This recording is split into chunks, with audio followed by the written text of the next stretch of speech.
Good morning, afternoon, and good evening, everyone. This is combo number 2. I'm Tom Flores. I'm Travis Baker. And today we're going to be talking about... Fantasy film, not Lord of the Rings for dumb people? It was Warcraft. It sucked. Yeah. Dick. Like, so bad. Now, I've played 10 minutes of World of Warcraft and only watched my cousin play Warcraft.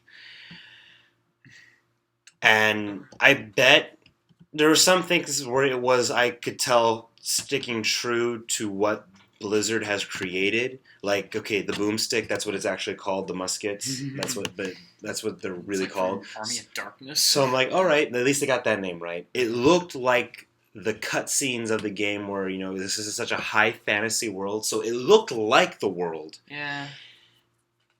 That's it. It just really... That you've had more experience with Warcraft than I ever had. Barely. I've never played World of Warcraft or the Warcraft real-time strategy games. Mm-hmm. So I know that much. I know that much not to make that mistake. It was just... The problem was, I think the first 2 minutes before they enter the human realm where the elves and dwarves are, the orcs, I think that first 2-3 minutes of... basically the everything up till the opening title, yeah, that was fun. I thought that was enjoyable. Yeah. That was probably the best part of the whole movie. Because it was, okay. You could tell the orc world is dying.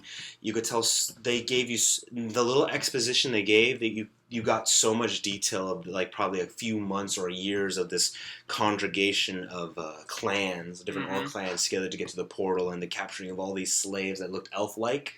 So I'm like, you know what? I believe some of it, and you could tell the bond between the main character and his wife, And after that, after the opening credits, it was all bad. After that, it just went downhill really fast. Here's what I've been hearing around: if you're a fan of the games, the mythology, the world, and all of that, which is just I don't know, a dumber version of Tolkien's world, or more high fantasy Tolkien world. Yeah. If you're into that, if you're really into Warcraft, from what I hear, you'll like the movie, or you'll appreciate the movie. But if you're coming in blind, and just knowing that this is based off a video game, yeah, if you know those, just know that, yeah, if you're coming in this movie blind, you're not going to enjoy it because you're not going to know what's going on. You're not going to be able to keep track of things, and a lot of people have been saying, well, it's just made for fan service. It's just made for the fans, so that's all it needs to be, right? No. And I say, no, absolutely not. This is the film that's supposed to spread Warcraft to the masses. Even more than what it is. Yes, introduce us everyone into Warcraft, so that maybe we could get into the games and learn about it more. Maybe we'd want to because we like the movie so much. I mean... Yeah. Do you have to read the Lord of the Rings books to watch the Lord of the Rings movies? No. No, because, just like when you read the book, you're introduced to everything. The movies introduce you all the same. And the movies introduce people to something easier because it can reach everyone quicker than a game or a book. Yeah. And the Warcraft movie was supposed to get not only because Warcraft has 10 plus million people playing World of Warcraft, and then probably maybe that same amount and a few million, or probably double that with Warcraft because that's been around longer. The RTS. This movie was basically supposed to get the whole world involved. That's what it was supposed to do, and it didn't hit that audience you and me. We were alienated from the whole thing. Yeah, because, like I said, first off, that opening scene. Up to the title credits was really good. I got so invested quickly with Duratan and his wife, and the way It's one of the two names I remember from this movie. Duratan, and the other guy was Lothar. I don't remember who the other people were. But that was good. Duratan was a great character and everything about it, and the way that that one orc used that death magic was really kind of freaky because it killed people. Duratan was the only three-dimensional character in that whole film. Yeah. And then after they transferred to the portal, the way, again, that orc takes that life of the deer, that was pretty freaky. Yeah. It was intense. And then gave Poor life. Yeah, and the deer... We were laughing in the theater because it's like, what's a deer doing here? And then the bad orc is like, BAPS! Yeah. It's like the deers are like, what'd you say? Okay. Shit. And then after that, though, it went downhill because the problem was it was definitely made up of a lot of different scenes. It felt like the way a play is constructed. Multiple scenes tell one story, like very like scene like blocks, like Legos. Yeah. Not connecting scenes at all, just Lego piece scenes. But those scenes weren't great because like one scene was basically about how Paula Pattinson's orc character, she just basically, you want to have sex with me, don't you? And that was the whole scene. Yeah, I was and like, it was like the fuck? And that came out of nowhere. It's like, okay, yes. We were laughing in the theater, but we were laughing at the movie because that was not no set up, and it just felt, out of the blue said it. It felt tone deaf. Yeah. I felt, wait, this is the kind of movie we're watching? Yeah, because like, yes, the actress Paula Pattinson is a beautiful woman. Yeah. She still looks great dressed as an orc. It's just the way that happened was like, okay, that was out of the blue. He was just looking at you, but not in like a sexual way. He was more looking at you like, I am fascinated by this new creature because in this scenario of Warcraft, this is the first time orcs and humans are meeting each other for the first time. That was that magician guy. Boy, yeah. That looked like he came out of some. I heard he Josh came out. Peck. He looked like Josh Peck, a discount Josh Peck. Yeah, it looked like he came out of some Nickelodeon show. Like, oh look, I'm in my first and acting role. Everyone gave him shit. Like everyone was just kicking him around. I think he was supposed to be like He was supposed to be the plucky comic relief. Okay, but it also seemed like he was supposed to be he's a magician, but he's not fully trained yet. But by the end of the movie, he will utilize all he has learned and become the Super Saiyan. No, I'm using Dragon Ball Z reference. The sorcerer, basically Yeah, like I'll be the new Guardian. sorcerer. The Guardian, yeah. It's not worth. Personally, it's not worth seeing in theaters. Thankfully, we did see it at a cheap theater for a cheap price. Yeah, thank God. And laughing kind of made it bearable, but there was a lot of moments where it's just I've never been so bored in a theater. Like the premise is obvious. Bad guy wants. It's kind of like the premise I got because it reminded me of how a lot of sci-fi films are. Their storyline is kind of like War of the Worlds and Battle of LA. A group from another dying world goes to another group to colonize, take over because they're that kind of race. Mm-hmm. They're a race that just basically goes from planet hops and just sucks up the material and moves on to the next. Kind of like how the first Independence Day went. Yeah. That's what it is. So I'm like, I can believe that in a fantasy world through magic portals. I can believe that. Mm-hmm. They messed up their world. Then they gotta do a new world and do the same thing. But Duratan's like, we could still move on, but we can still live in harmony. This guy is the reason why everything went to hell. But then the problem is that there was, first of all, no reference of movie time in this movie. Like, all of a sudden, it's like, is it a week past, 2 weeks, 3 weeks? What's going on? Yeah, wait, humans made it to the orc world way before hundreds of years? Wait, what? Paula Patton's orc looks like a human because she's called a cursed orc, not because someone had an orc and a human had sex? That's what was weird, because she just looks like a human because she's cursed. Characters were not... It also didn't help that like... Oh, and everyone's like a double, triple, quadruple agent. Everyone's a double agent, but for no reason. Like, it's not even earned. There's no, like, plot to it. Like, oh, I'm on your side. None of the characters felt fully realized. I just saw, like... Especially with Dominic Cooper. When I saw Dominic Cooper and he was the king, the moment I saw that, I was taken out of the movie. And I couldn't get back in because I don't believe him as a king. And he wasn't the only one, but he felt miscast. A lot of actors in this movie felt very miscast. The guy who plays the Guardian, Ben Foster? Ben Foster, who is a good actor. He felt very miscast. He's supposed to be like this great, wise wizard guy. His performance was like something out of a B-movie from 10 or so years ago.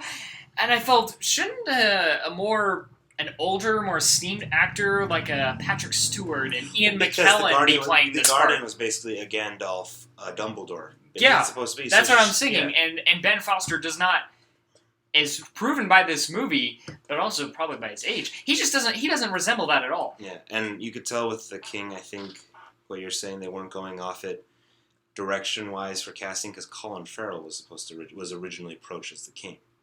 And to me, I might have believed it better. And I'm like, yeah, but then, to me, then all I see is Alexander the Great. Like, maybe now, Colin Firth, that would have been better, maybe. But because Colin Farrell's already been a ruler. You know what I mean? Like, yeah. it's like those iconic. Well, technically, Colin Firth has been too. He was King George VI in the King's Speech, Yeah, but that's a different. No, like that's not. That's a very different kind of Yeah, movie. yeah. That's why. That's why I say believe it more. So yeah, I could see like Colin Firth. Yeah, I might have believed it better if it was someone like Colin Firth. But yeah, not that I have anything against Dominic Cooper. No, I don't think this is. I don't think this is the kind of role he could do. Yeah, and everyone just felt like they were playing dress up. And the one thing I didn't like, Travis Fimmel, who plays Lothar, the main human guy. Oh yeah. At first, like, he just seems like that badass, like, I can kick butt warrior, like that Aragorn but Legolas combination feel. So I'm like, okay, he's really good at what he does. That makes sense. Some people are like that. Whatever. And then it's like, wait, are you battling alcoholism or are you not? Wait, you love your son, yet in the little exposition you give, you said you hated your son because he killed his wife, but you loved him, and then you... I didn't give a shit about his family. But that's the thing. Yeah. Like, there's no... I didn't care about anyone. I was just waiting for the end credits. And, like, honestly, to me personally, Duradan's story was way more interesting, and I felt this movie would have been better if we just did it all strictly from the orc side. That would have been even better. I think I would have... If it was... for a movie, for like a 2-hour movie, if it was a confined story, someone compared this to, like, what if you watched I mean, obviously it wouldn't be as good as Game of Thrones, but what if you, like, watched an entire season of Game of Thrones, which is 10 episodes, 10 hours long, but they confined it all. They chose, like, they cherry-picked the best parts in chronological order and put it into, like, a 2-hour movie. I could see that. I can understand that comparison with this film. Let me tell you this. I used the restroom during this movie. I have never used the restroom since I was 10. And, like, during the movie. And I was 10, so I didn't care as much. Nowadays, I want to hold it. Like, if I have the urge to use it, no matter how, this movie, like, even with bad movies, I would want to hold it. Because, you know... You held it for Batman vs. Superman. I held it for I don't even remember if I had to use the rest of it. But you didn't have to go. We had to go right afterwards, but you waited. Yeah, I waited. The thing is, we waited. I waited. After this, I was so lost with this movie, I thought, I'm just going to go now. And when I came back, I felt like I didn't miss much. No. I came back and like, wait, wasn't this supposed to be the next scene? Even though I missed 5 minutes of the movie? What did I miss anyway? Mm-hmm. And then... Oh, you're not... Oh, that wasn't rhetorical. But okay. Oh, that was not a rhetorical question. And there was another part where, like, stuff kind of came out of the blue. Like, after there was this big scene in basically the valley where they think the orcs betrayed him, but it was actually just the orcs killing both sides. The orcs that are breaking away from the orc war party with the humans. Yeah. And all of a sudden the king's like, wait, someone's like, we need to get the guardian back home, like, for his health and stuff. We gotta save him. He's like, quick, take my hippogriff. That came out of fucking nowhere. Like, where was that the whole goddamn time? For the whole, 20 minutes? Oh yeah, the hippogriff comes. Out of nowhere, though. It was like the ending of the Hobbit Part 3, where it's the Eagles. Yeah. The Eagles saved the day. It came out of nowhere. It was like... And even more stupid. It's on the mountain cliff, and it's like, but we were on the mountain cliff a couple times. Where was he? He just magically came out of nowhere. And these are big... Their hippogriffs are big creatures. And they look even more fake than Buckbeak did. And that's the thing, they're bigger than Buckbeak. They can hold 4 people. Yeah. And yet he came out of the fucking blue, and I'm like, where the fuck did you have that? And why wasn't that used in battle? I would have rode in on a hippogriff. Not a freaking horse. For those of you guys who don't know, Buckbeak is the bird horse from Harry Potter 3. That was made in 2004. That looked more, that looked more real than this. In fact, a lot of the effects in this movie...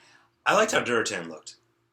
I like the way... Okay, I thought the orcs looked cool in a schlocky sort of way.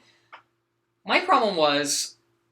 Yeah, and you talked about it, yeah. Yeah, you said it was like watching a lot of cutscenes. And that's the problem with this movie. When we start off with the orcs, it really feels like you're watching an animated film.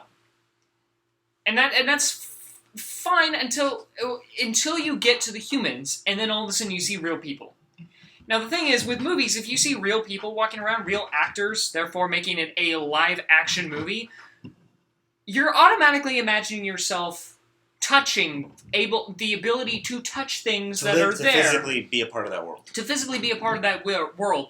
Therefore, you're trying to accept this as a person where real people like you and I can walk and step our feet in. It's very jarring when the first sequence when you're going back and forth between sequences with real people and sequences with cartoon characters. Doesn't matter how good the performance capture was. That performance capture, or was it just motion capture? It could have been motion capture. Yeah, it doesn't matter how good the motion capture is. Like that was an animated movie we were watching for a few minutes at a time. And then you go back to real humans, and then it's jarring because you can't accept the world. If they were like animated characters that were just happened to be human, fine. I might have appreciated it. I would have been able to appreciate this movie. Also, there's a lot of bad green screen in this. Well, I think the problem is they didn't meld the the live action with the stop motion. Like, okay, since we're talking about fantasy worlds, not the first original trilogy, but the Hobbit trilogy. Okay. That worked, because that was all, they weren't using prosthetics anymore. They were using all stop-motion CGI, computer animatronic, all that with the orcs and the goblins. Yeah. But I believed it with the humans, because they made it meld better. Yeah. This one, it didn't meld, because I think what the problem was, it was probably like they used too much green screen and not enough set pieces with green screen in the far back. And they also shot on location a lot more. That's even with the Hobbit. I mean, I know they used a lot more CG in the Hobbit movies, but even then they used more location shooting. But with the up-closeness, what I'm saying with the Hobbits, because there's a lot of up-close with the CGI and live-action talking, it worked because, like you said, they used on location, a lot of sets with the green screens farther in the background. Yeah. This thing, the green screens were just, like, everywhere. Yeah, everything was, like... Even the gun didn't look real. Even though they referenced the boomstick as the boomstick, which is technically that's what it's called in the Warcraft world. Yeah. It still didn't look like a real musket. No. So that was the problem, and I think that's what with the props and the set direction for that part, that's where it didn't help. Yeah, like I was completely ticked off when they first showed the human world. And they're like in that metal foundry or whatever. It was the dwarven part of the kingdom. Yeah, so they showed... I think it was the dwarven realm. That's where they were at. The dwarven realm, yeah. Their gunsmith armory. That entire area looked fake. It didn't help that the dwarves were CG too. Because you can use real people. Really? You can use, yeah. CG dwarves? You couldn't find actual dwarves, like... Or do what they did with Gimli, which just have a real dude but stand on his knees the entire time. Yeah! Like, you could have done that! Mm-hmm. But you wanted to make CG dwarves. Because That's stupid. They made the elves real. They were real people. Yeah. They were real people, but something... They just had weird eyes, I know. They had weird eyes. But that's the thing, they did the elves live action. There's some bad Uncanny Valley effects going on. They used live actors for everyone but the dwarves. And you're right, they could have done the dwarves as is. Mm. I think they're just trying to make that... Because that dwarf looked very similar to the dwarf that's like on the main cover of every Warcraft poster. I think that's what they're like, because that's how he looks. They got the look right. I think that's what they were going for. But you're right. They could have dressed up a guy to look like him. I agree. They should have just done real people. I mean, that's that would have distinguished it more between orcs and the new realm they're entering, the human world. I just remember that last scene with the. That last scene was bad. Oh, the last scene. The last scene where they're in front of the castle, and right from the moment like they're the camera's panning up to show the people standing in the capsule at that ceremony or whatever. The funeral. The funeral, yeah. And I was like, the castle looked fake. Like there's nothing behind him. It's like watching Revenge of the Sith again. That's one of the reasons I really hate Revenge of the Sith more than other people, because I can't believe this is a real world. And I mean, at that point, it's like, why even use live action actors at all? Why don't you just use CG characters disguised or rendered to look like humans?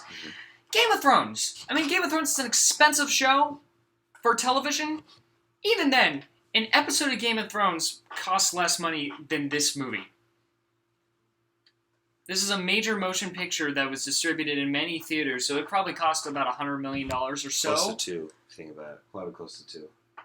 Probably closer to $2 million. Yeah. $200 million. Yikes, that's a lot of money. Look how much it does. I mean, it's cheaper now, but it still costs a lot to do computer animation. But Game of Thrones they use sets. Mm-hmm. They use locations.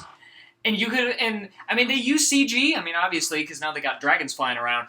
But it's you believe it more because there's a lot more real Yeah. around 'Cause- that you can drop a few computer graphics and then you believe it more. Yeah, because the point, like, that's the thing that didn't help this movie, because with those other fantasy show and movies we've been talking about, their magic still feels grounded in reality. Mm-hmm. Like when that little shield bubble that Gandalf put on him in the Mines of Moria, that felt like that someone could actually do that after a lot of training. Or if they were just the chosen few. Mm-hmm. In this movie, when the magic they were doing, I'm watching, I'm like, I don't believe it. And also, too, when you're doing... You also don't even know how the magic works, And here's the really. yeah. And when you're doing drawings on the floor in a circle, isn't that more of the demonic stuff? Right? Like, even though they're doing it for good magic, like, isn't it when someone gets on their knees and there's a full circle around them, 360, with markings of magic symbols and all that? Isn't that more of, like, demonic? Like, that's why I didn't, because I'm like, wait, is he what's he doing here? Is this an exorcism? Is this a demon? The pentagram? Or just a teleport? Because every time someone else teleported, they just had to stand and do this, but all of a sudden when the guy does it... Do what? They can't see you doing it. Oh, sorry, they have to just stand up and put their hand in front of them and, like, hold, like, a little ball of white fire, it felt like. But when the kid did it, he had to get on his hands and knees and draw to do teleportation magic. So that's what it was like, what's the difference? See, even with Harry Potter, and if you watch CinemaSins, they might contradict that. They might disagree. But even Harry Potter, you get a sense of kind of what the rules of magic are. There are rules to magic. There are rules to sci-fi. Even if it's made up, you got to have rules. You gotta have rules, because ultimately, it's not the endless possibility of science fiction and fantasy that makes it interesting. It's the rules that make it interesting, because you feel there's a foundation, and then you feel like you could do it yourself in a way. You get that's the thing. With the rules, you feel those rules that they have as a foundation for their made up magic or sci-fi. You feel like you can do it. Yeah, it's possible. And by the way, the moral of the movie is if you're facing a war chief in like basically a Thunderdome type scenario, you just cut off his dick, and that's how you win. Literally, that was like the moral of the movie. Oh, yeah. The big final battle, cut off the dude's dick. That's all. That was it. I mean, not literally cut off the dick. No, he did, because he grabbed it. You saw him grab it. He didn't grab his stomach, he went right for the crotch and grabbed it. Oh. And fell. Oh, Like when you get kicked in the balls. Oh, okay. That's why I was like, really? You just cut the dick? That was it. Oh, and plus, like, even if this is high fantasy, your mathematical numbers, that can never be wrong. They said 3 legions, they said. That was barely half a legion. Oh, with the humans? Yeah, that was like, 3 battalions, maybe? Maybe? Yeah. That was nothing. No, like a bunch of... Yeah, that was we're about to get mowed. One battalion, if anything. Like, it wasn't even... It was, yeah. Okay, I'm done. That's all I wanted to get out. Just those 2 things. Yeah. It's very apparent that actual fans were behind it. I mean, Blizzard was behind this. Blizzard is one of the production companies with this that helped make this movie, and as well as Duncan Jones, who claims to be an actual fan of the game. The Blizzard opening title thing, that was kind of cool because they referenced the old games and the new one that just came out, Overwatch. I'm like, okay, hey, you guys still saying like, hey, we're a video game, we're still a video game. That was it. Keep going. Yeah, so it's very apparent that there's a lot of like work with fans involved, and I know that Hollywood has a history of, when they make an adaptation of things, they make something, they sometimes make a mistake. They make a movie that does disservice to the material. And it's so apparent that they're trying so hard, so much effort to try to make this respectful, I put respectful in quotes, respectful to the material. It's very apparent with this movie. But they completely forgot what anyone else would think. They forgot what you and I would think, as people who are not converts. This movie's trying to convert. What this movie should have done was try to convert us into the Warcraft fandom, if you will. Make us go out and buy the game. Make us go out and buy the game, or learn more about the game. At the very least, get us excited for the next movie. Because this is gonna it leads up. It's gonna be a franchise. You know they wanted to make. Well, we knew that going in just because of the Hollywood landscape. It didn't do that. It didn't welcome us in. It alienated us. It bored us. It's like their strategy was, they're going to buy the game in order to try to understand the film. No. That's not how it should work. We should already have an idea what's going on, how this world works. And I want to know We more. need to have that foundation. This movie assumes we have that foundation going in and tells us to fuck off if we don't understand. Yeah. Because here's the thing, like, with making movies that are based off of something, you want to still stay true to that material because your first core audience is people who already know what this is, whether it's a Batman movie, a Lord of the Rings, Marvel, Harry Potter, DC. Marvel, video games of any kind. But then, that is your core audience first. Mm-hmm. But you can't forget, Actually, shine. I don't know if it should be their core audience. No, but I think you it's, make it. You make it because you know you basically what I mean. Like you already know you're gonna have an audience when you make this. Yeah. But you can't forget. You can't close the door to everyone else. It can't be a private thing. You lose money that That's way. that. But then you lose people. You still want to like stay true to the material, but still make it because you're a movie. When it first you're still a movie, a movie of any kind, a movie. Mm-hmm. And then you still want the masses to still see it, while that core audience still is like, yep, that was it. And then the people who aren't core audience are like, wait, really? That you like this? You're a fan. Tell me about it. Was it true to the material? Yes, this is how it really is. Oh, should I get more involved with this? Buy the book, the game, the yada, yada, yada. Watch the TV show. Yes, you should. And then that's how you get more people. Instead, here's what we did. We left the movie, and any person hypothetically that said, oh man, I really like this movie. It's so true to the material. It's what I was waiting for. We go, nerd. Yeah, like that's what made me just go like, I'm glad you liked it. I didn't. I'm still trying to get over it. Like, because I'm glad I had popcorn. This is so far, in terms of movies that have been released this year, this is the worst movie I have seen all year. Yeah, this is number one right now. This is worst. This is worse than Batman v Superman, and we despise that film. And that says a lot. Yeah. After coming out of that movie, I said, I want to watch Batman v Superman again. If I had a gun to my head, Warcraft or BVS, I'd go BVS. Because I could at least, as dumb as BVS was, tolerate it. I could follow it. Oh yeah, sure. I could actually follow what was quote unquote going on in that movie. I can follow. Not this one. Nope. And that's the biggest error. You're gonna have crappy CG. I'd have forgiven the crappy CG if it had a plot. If it had a comprehensible plot. Oh yeah, because we even said this for example about video games. Mm-hmm. Even if the graphics are bad, as long as the storyline's phenomenal and the context is great and the gameplay is great, that's all you need. That's all you need. You forget about the crappy visuals. Yeah. For this movie, yeah. Mm-hmm. But that basically wraps it up for this episode. It's not worth seeing in any way, shape, or form. It's only like the only way I suggest anyone watching this as a first time, wait till it comes on TABS or TNT after 8:00 p.m. Don't pay money to see in any form. Any form. Not even at a red box. No, wait till literally it's on TBS or TNT and it's after 8 p.m. and you just got home from work and you don't want to go to bed yet. Yeah.